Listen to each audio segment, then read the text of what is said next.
Let's mic news at 8। Supreme Court ने 1993 Mumbai serial blast के दोषी अबू सलेम को कोई राहत देने से इनकार कर दिया है। कोर्ट ने सलेम की रिहाई की मांग वाली याचिका पर सुनवाई से मना करते हुए सख्त टिप्पणी की।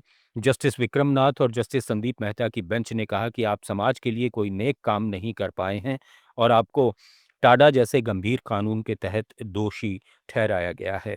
कोर्ट ने अबू सलेम को बॉम्बे हाई कोर्ट का रुख करने की सलाह दी और कहा कि अंतरिम राहत से इनकार हुआ है, इसलिए अंतिम बहस वहीं होनी चाहिए।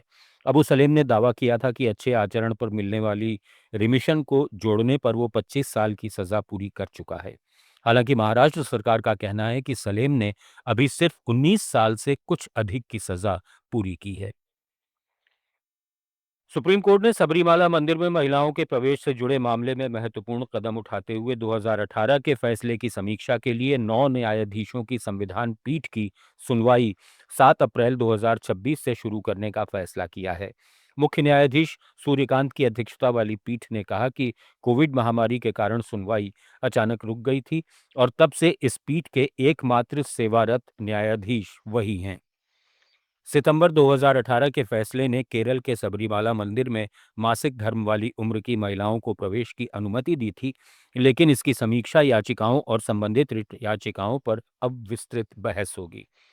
समीक्षा समर्थकों को 7 से 9 अप्रैल और विरोधियों को 14 से 16 अप्रैल तक का समय दिया गया है। राजस्थान के अजमेर में प्रॉपर्टी विवाद में एक वकील की उसके ही बड़े भाई ने कथित तौर पर हत्या कर दी। घटना आदर्श नगर थाना क्षेत्र की है, जहां गेट लगाने को लेकर परिवार में विवाद हुआ। मृतक की पहचान 43 साल के एडवोकेट बलवीर सिंह रावत के रूप में हुई है। छोटे भाई पुष्पेंद्र सिंह रावत का आरोप है कि झगड़े के दौरान बड़े भाई भगवान सिंह रावत, उसकी पत्नी और बच्चों ने बलवीर को धक्का दिया, जिससे वो सिर के बल गिर पड़ा। गंभीर चोट लगने से उसकी मौत हो गई। घटना का सीसीटीवी वीडियो भी सामने आया है। बलवीर को तुरंत जेएलएन अस्पताल ले जाया गया, जहां डॉक्टरों ने मृत घोषित कर दिया। वहीं घटना के बाद वकीलों में भारी आक्रोश है और आरोपियों की जल्द गिरफ्तारी की मांग की जा रही है। हरियाणा के अंबाला में घने कोहरे के चलते दिल्ली अंबाला नेशनल हाईवे पर शाहपुर के टांगरी पुल के पास एक तेज रफ्तार ट्रक अनियंत्रित होकर सड़क किनारे चल रही बाइक पर पलट गया। हादसे में बाइक सवार और एक ऑटो चालक की मौके पर ही मौत हो गई। मृतक बाइक सवार की पहचान कुरुक्षेत्र निवासी तरसेम के रूप में हुई है। हादसे के बाद दिल्ली अंबाला हाईवे पर करीब 10 किलोमीटर लंबा जाम लग गया, जिससे सैकड़ों वाहन घंटों फंसे रहे।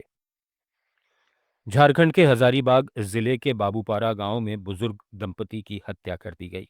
मृतकों की पहचान राम और झुनिया देवी के रूप में हुई है।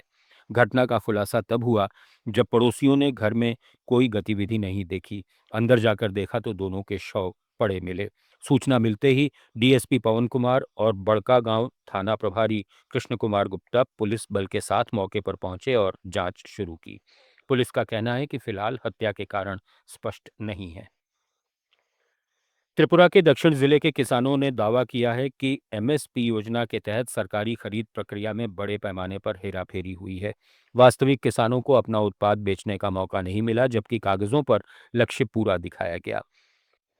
सच्चंद जैसे इलाकों में 300 टन का कोटा पूरा होने का दावा किया गया, लेकिन अनुमति प्राप्त कई किसानों को बताया गया कि स्टॉक खत्म हो गया है। सामूहिक मापतोल और असंगत गुणवत्ता जांच से भुगतान में कटौती हुई। आरोप है कि भुगतान फर्जी व्यक्तियों के खातों में ट्रांसफर किए गए, जबकि खाद्य और कृषि विभाग के अधिकारियों पर पारदर्शिता की कमी और पर्यवेक्षण नहीं करने का आरोप है।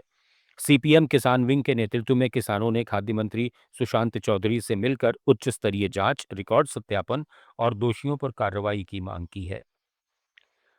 न्यूज एट 8 में फिलहाल इतना ही। जुड़े रहिए लेट्स माइक के साथ। आप सुन रहे थे let's mic more than radio.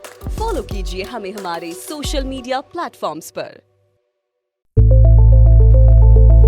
It's time for news. It's time for More Than Radio. Presenting the first radio news app, Let's Mic. Let's Mic, a news-based app on your phone where you get to watch and listen news, talk shows, interviews, radio show podcasts. On Let's Mic, you get all relevant information of TV, print, radio, podcast, and digital. Let's Mic talks about